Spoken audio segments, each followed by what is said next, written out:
Okay.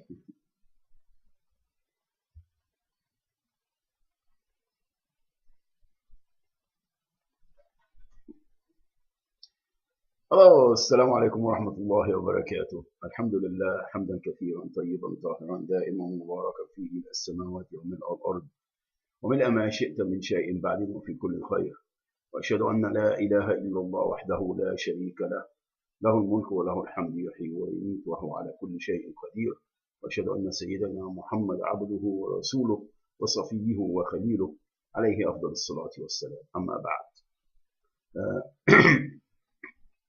It's 31st, December 31st, 2018. Tomorrow, or a couple of hours, few hours, it's going to be 2019. Happy New Year for everyone. كل سنة وانتم طيبين. This is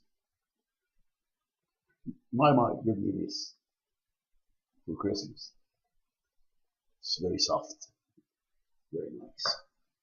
And I already said that I listed the things that I got from my daughter. So all of them. I love you all.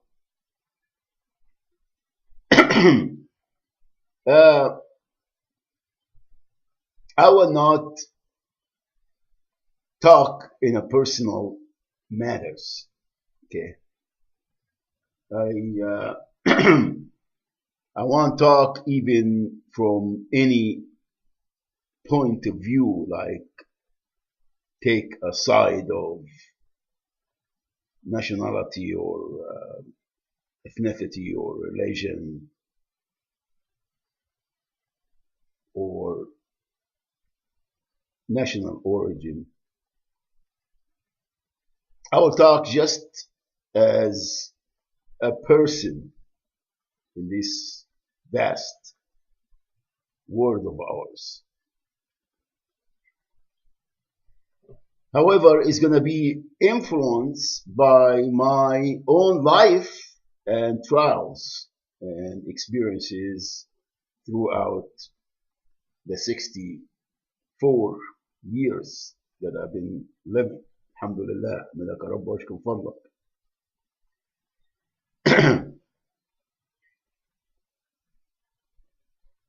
Nationalism is very القومية, whether قومية عربية, okay, it is from nationality, okay, القومية العربية,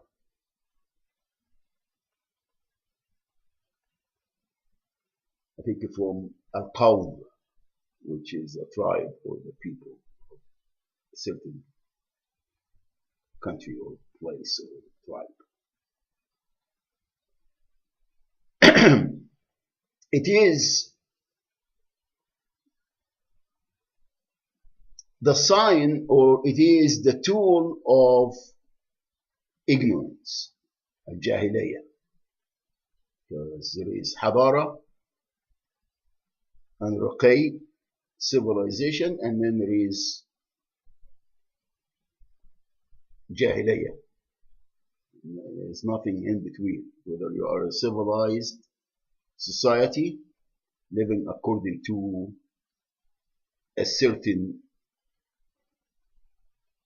creed or doctrine, or you are barbaric and متخلف, which is, you know,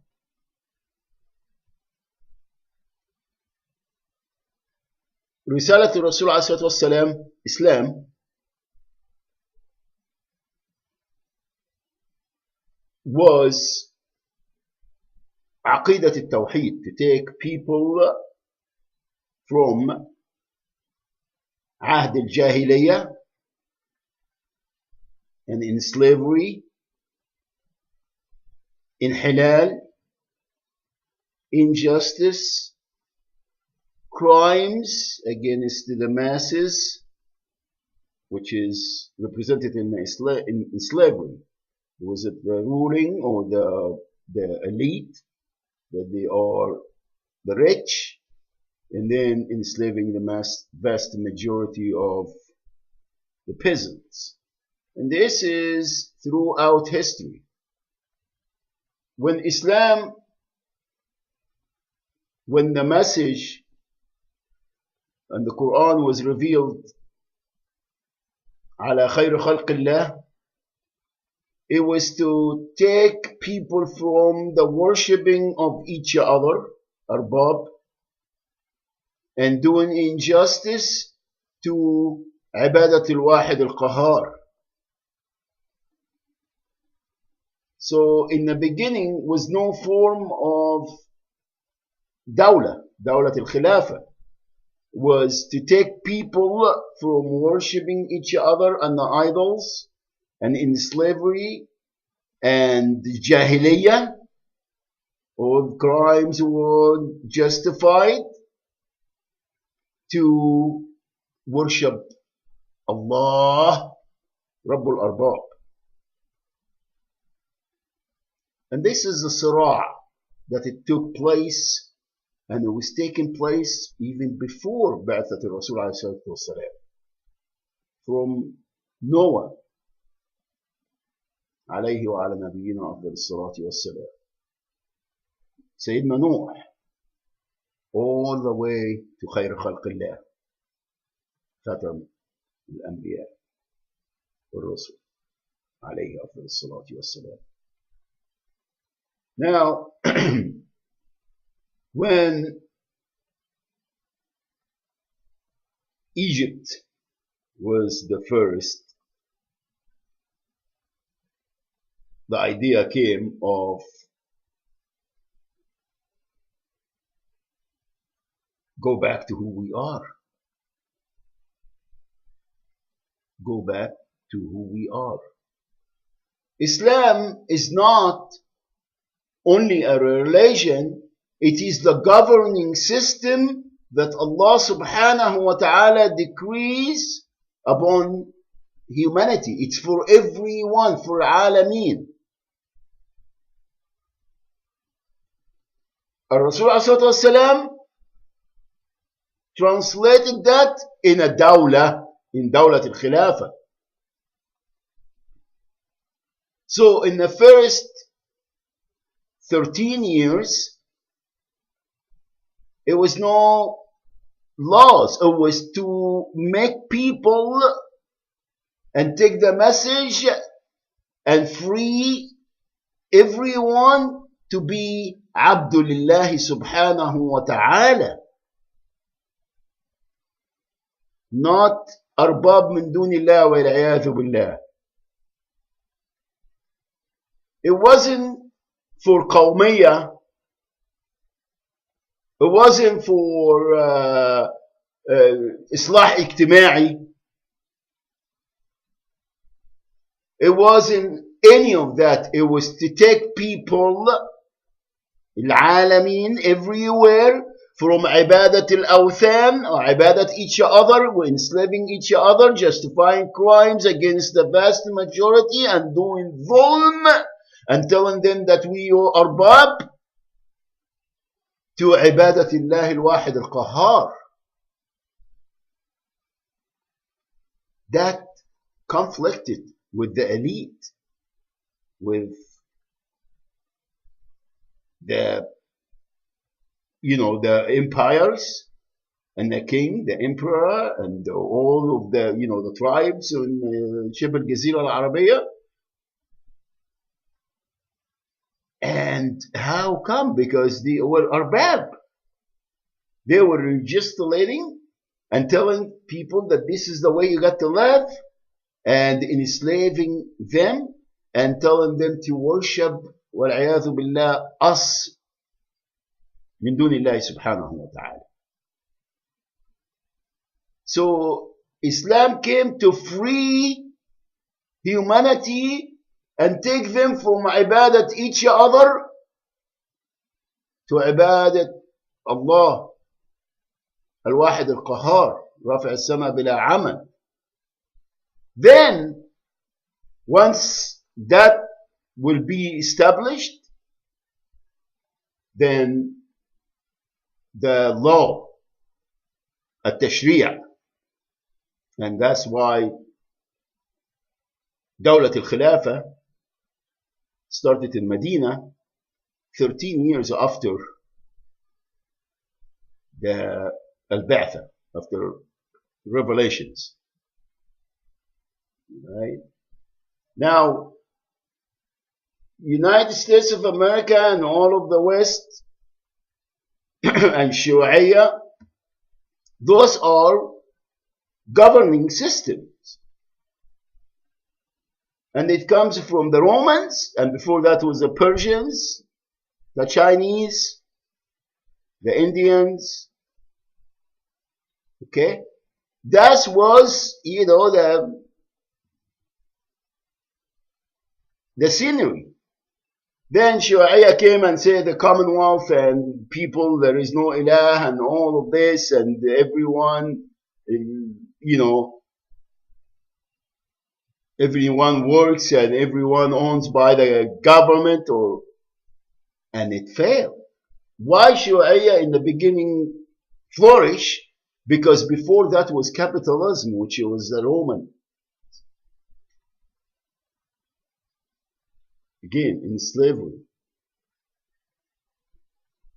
Right? So the idea of not to go and kill and massacre and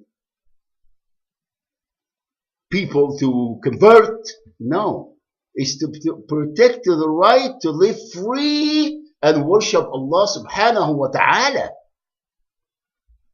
Worship Allah subhanahu wa ta'ala. Now, if they are worshipping some else, at least governed by hukmullah and shari'atullah, and protect the right to be free from the tyranny and the slavery and the, colonizing and all that. Okay? I resented the fact that they associate terrorism with Islam, or namely the Muslim Brotherhood. Jama'at Ikhwan al-Muslimin. And this is everywhere. If there is elements and there is in the leadership of this group that they are trying to bring about Islam and hukmullah, that's like anything else. But the idea and al-aqidah nafsaha, it couldn't be fought unless they know that it's threat to them, to quwwah, or the empires, or the way of governing that we're having now.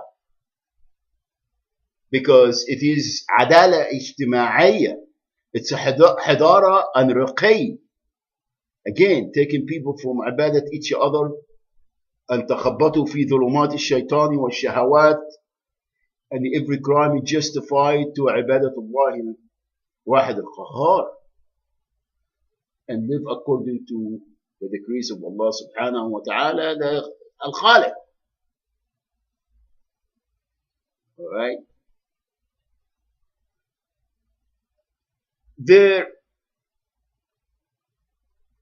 All of this, it is, I live in both, I spent a part of my youth in Egypt. And then I left when I was pretty young. However, I seen it. Most of the time I was in Europe and then in the United States of America, most of my adult life. And I seen the difference. Here in the United States of America, there is nothing different from third world countries or the the underdeveloped or whatever they call them. It's the same thing. It's classes. It's the vast majority that have been enslaved, and every crime is justified against them. And the government owns the recipients, owns the people that they live in their territory. And the federal government does not, well, here, like they give the money to the presidents and all of the other places or other countries in the colonies and tell them to keep the peace and keep everyone under control. It's the same thing here in the United States of America. And if the government have any disputes, would you please bring it to our attention, because I'm not seeing it. And when you bring it to their attention and you explain to them that this is crimes committed against the masses by the states, and the federal government is jerking us. It got nothing to do with religion or nothing. It's justice. It's dhulm. Because this group, the 0.5%, they think and they act and they live like they earn the right to be worshipped. And the government is to protect these criminals to continue to commit the crimes against the masses and destroy any resistance. You can't even exercise and say that this is crimes. You can't. You will be fought. You will be destroyed, and everything will be against you. There is nothing, no one is going to be in your side, and you won't be able to live. The right of living will be taken away from you, and I'm telling them this is a living experience. And if the government have any disputes or thinking that we are terrorists and we are angry and so on and so forth, would you please bring your exhibits? Bottom line. And if there is any different ideas, you're fighting Dinullah because you wanted to continue to commit the crimes against Kalimat al-Tawheed by enslaving the masses, and have these criminals continue to commit the crimes against the masses by keeping the status quo and enslave them and to commit every crimes against them here within this country. And no one has a right to even bring it to their attention. That's basically what it is. I'm not hurting, I'm not angry, I am not really, but I don't want to be a participant in that. This is it. I don't want to be a participant. I don't need nothing. All right? Not EIN, not be rich, not be famous, not having a nice wife and a nice house and a nice car and none of the above. None of the above. I don't want to be a participant of that, because this is dhulm, and this is kufr, and this is shirk, and this is crimes against the masses, the system itself. And I'm not going to say I'm not going to be, I'm going to be a hermit or, no. I'm just going to continue living my life. Alhamdulillah, أحمدك رب واشكر فضلك. أعبد ربي حتى يأتيني اليقين. Doing what I do, Alhamdulillah, أحمدك رب واشكر فضلك. I don't need much. And I'm very, very pleased for who I am and what I do. And أحمدك رب again على نعمة الإسلام ونعمة الهداية. There is nothing is going to persuade me otherwise. And I don't have any hard feeling to anyone. I am just telling this country that you are committing crimes against the masses, against the Kalimat al-Tawheed, and justifying every crime here, starting here, against the American people, whether they're legal or legal aliens or whatever, against everyone and everything. And the leading force is Sahina al-Alamiyya, the Zionist criminal terrorist organization that hijacked this country and elsewhere, and having all these advocates for Hizb al-Shaitan. bottom line. And again, when they ended up with money and everything going to these criminals, and that's it. This is America, and this is what I've been experiencing. It's life experience, and it's truth. It is living experience, and again, there is no one who can gonna persuade me otherwise. And I'm not saying that because of my wrath that, my kids and kidnapping and whatever happened to Hamza or whoever. None. Because these crimes are committed against everyone under the governing system that is enslaving the masses and giving them no other option.